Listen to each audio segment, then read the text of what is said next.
Life is a choice, they say. But what if it's more of a process? It's rarely linear. It's messy, complicated, and sometimes painfully stagnant. Other times, it's beautiful. You find your rhythm, overcome obstacles, and feel like everything is finally falling into place. But what happens when you feel stuck for what seems like forever? When you feel misunderstood, weighed down, or like you're constantly moving backwards instead of forward? What keeps you going?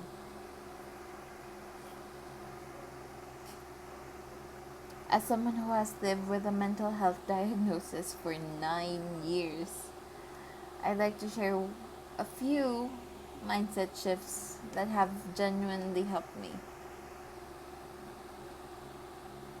This isn't therapy, and it isn't treatment.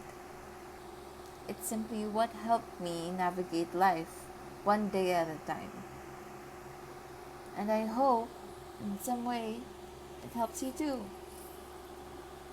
So, first things first is shift your perspective.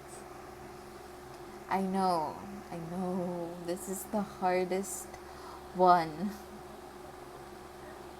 But one of the biggest lessons I've learned is that the world is much bigger than my own experiences.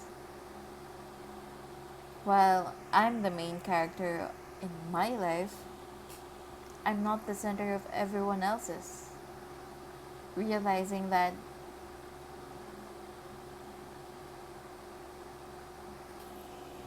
realizing that has made me curious, more compassionate, and more grounded. Observe how other people move through life. Notice how they think, solve their problems, or respond to difficult situations. Learn from what resonates with you and leave behind what doesn't.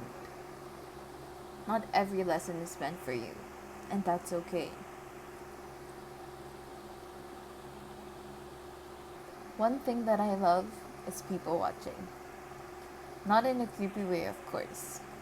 I'll sit in a cafe with my coffee and quietly observe. Someone might be rushing to finish work before a deadline. Another person might be savoring a slice of cake or eating it way too fast. Someone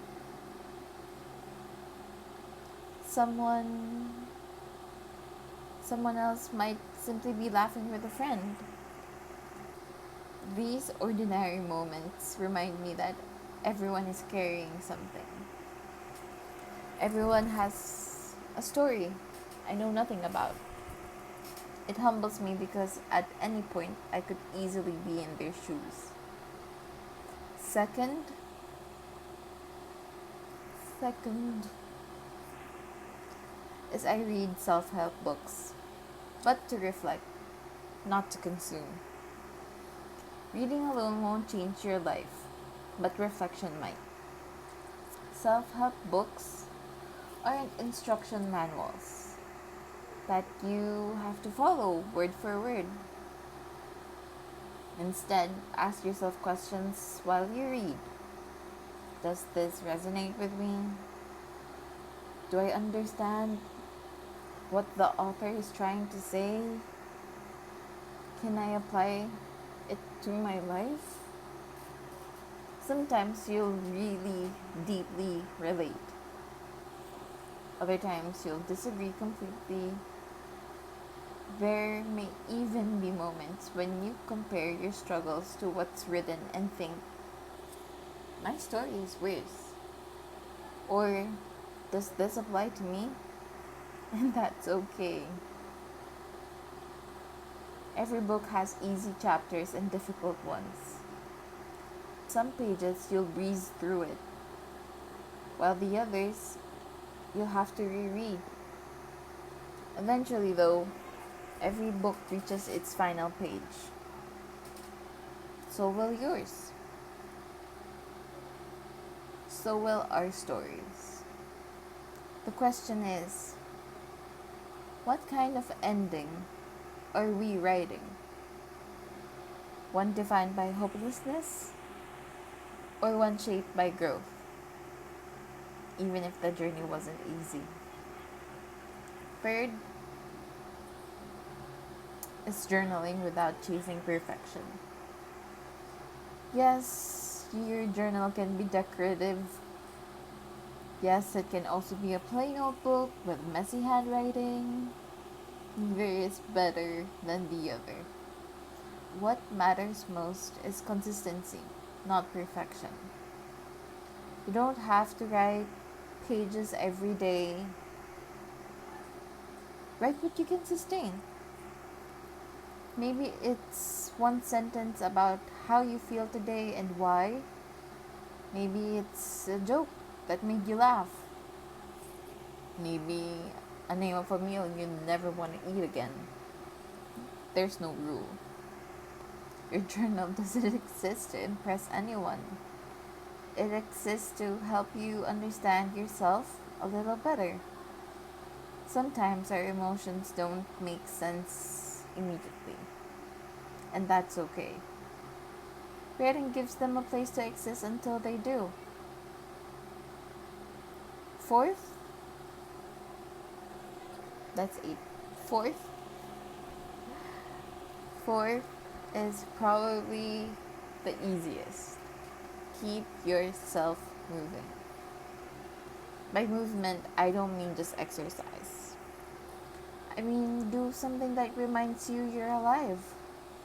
Draw, go for a walk, work out, visit a cafe, read in the park, have a picnic, create something. Last, anything is better than remaining on autopilot or lying in bed waiting for life to happen. Earlier, I said that the world is bigger than you. I'd like to add one more.